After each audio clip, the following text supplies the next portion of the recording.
మంచి పాలన ఉంటే, ప్రజలు బాగుంటే, వ్యాపారాలు బాగుంటే అందరికి చేతినిండా పంత ఉంటుంది. అందరూ కూడా సంతోషంగా, మేస్త్రీలు ఉంటారు 4 ఇల్లు, ఇప్పుడు గజ్వేల మున్పట్లకి ఇల్లు కట్టురా, మేస్త్రీలకు కూడా గిరాకీ కమ్మైందా లేదా? సిమెంట్ దుకాణం గిరాకీ కమ్మైందా లేదా? సలాకోనికి గిరాకీ కమ్మైందా లేదా?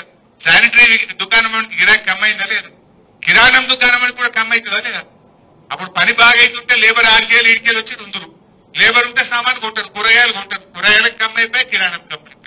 అంటే మనిషి కేసీఆర్ ఉంటే ఏముండే, ఇవాళ ఏమున్నదని మనం అర్థం చేసుకోవాలి. అందువల్ల ఆయన వచ్చింది అనుకో అందరికీ గౌరవం, ప్రజలందరికీ మేలు జరుగుతుంది, మన కార్యకర్తలందరికీ కూడా మేలు జరుగుతుంది. సో దాన్ని మనం గమనించాలి. ఇవాళ ఏమైతుంది గజ్వేల్, ఇసుక ట్రాక్టర్ కనబడితే వసూలు, మట్టి కొడితే వసూలు, పోలీస్ స్టేషన్ పోతే వసూలు, అన్నిటికీ రేట్లు అయిపోయినాయి. అదేవా కొత్త పనులు ఏం లేవు, వసూలు పట్టీలు, అక్రమ కేసులు. ఇంతకు మించి ఏమైనా అవుతుందా గజ్వేల్? యాడైనా కింద దొరికితే పిటిషన్ పెట్టాలి, వసూలు పట్టాలి, పంచాయతీలు సెటిల్ చేయాలి. ఇదే కదా జరిగింది. ఏమైనా జరిగిందా? దయచేసి మీరు ఆలోచన చేయండి. అందువల్ల మంచి టీంలు వేసుకోండి, టీంలు వేసుకొని ఒక ప్రణాళికబద్ధంగా పనిచేయండి. మనలో మన గ్రూప్లు వద్దు.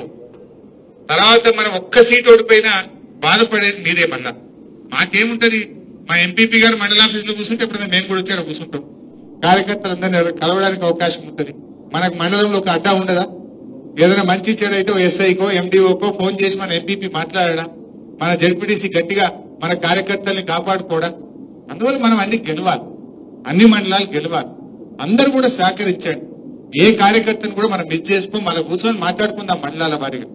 ఇప్పుడైతే మీరు ఒక టీం వేసుకొని మండల్ వైజ్ గా రోజు 4 ఊర్లో 3 ఊర్లో పోయి ప్రజల్ని కలవండి, ఉపాధి హామీ కూలీల దగ్గర పోయి మాట్లాడండి. ఇలా వాళ్ళు కూడా నారాజే ఉన్నారు. ఫీల్డ్ అసిస్టెంట్లకు జీతం రాక 4 నెలలే మంట మీద ఉన్నారు.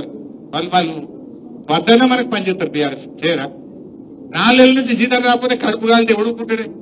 టెక్నికల్ అసిస్టెంట్లు కావచ్చు, ఫీల్డ్ అసిస్టెంట్లు కావచ్చు, ఏపీఓలు కావచ్చు, 4 నెలలే జీతాలు రాక.